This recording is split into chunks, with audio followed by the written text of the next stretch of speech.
پێشوازیمان کرد لەوە بدەیەکی بەرانی مەکتەبی سیاسی یەکێتی نیشتیمانی کوردستان تاوتوی دۆخی سیاسی هەرێمی کوردستان و هەروەها پێکهاتنی حکوومەتی عێراق و دۆخی کەیسە لە نێوان لایەنەکاندا دەگوزارێ باسی ئەو بابەتانە کرا.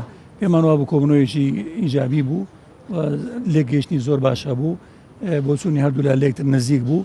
دیارە ئەم کاتە پێویستی بەوەیە ئەو بەرنامەی دیالۆجی نیشتیمانی پەرەی پێ بدرێ بەتایبەتی لە نێو لایەنە کوردستانەکاندا لە 2010 ئێمەی کورد هەموو بەیەکەوە لە چوارچێوە دەستوریەکاندا پێ بچینەوە بەغدا و کە چینە بەغدا ئەو بڕیاری هەموو لایەنەکانە بەڵام لە بەیەکەوە بوونی لایەنە کوردستانیەکان کاریگەری خۆی هەیە و کاریگەری ئەرێنیشی دەبی لەسەر داهاتووی جێبەجێکردنی مافە دەستوریەکانی خەڵکی کوردستان.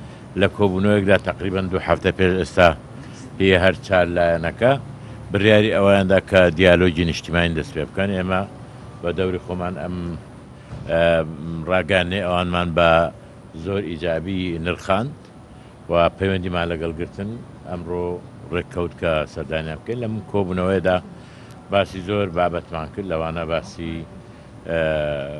بارودۆخی کوردستانمان کرد، باسی چوونی هەیئەت بۆ بەغدا و ئێمە ئامادەژی خۆمان نیشاندا کە پێمان خۆشە ئەو لایەنانە بەتایبەتی یەکگرتووی ئیسلامی بەشداری بکە لە دیراسەکردنی ئەم پرۆژەی کە لەن یەکێتی نیشتیمانی کوردستان و پارتی دیموکراتی کوردستان ئامادەکراوە.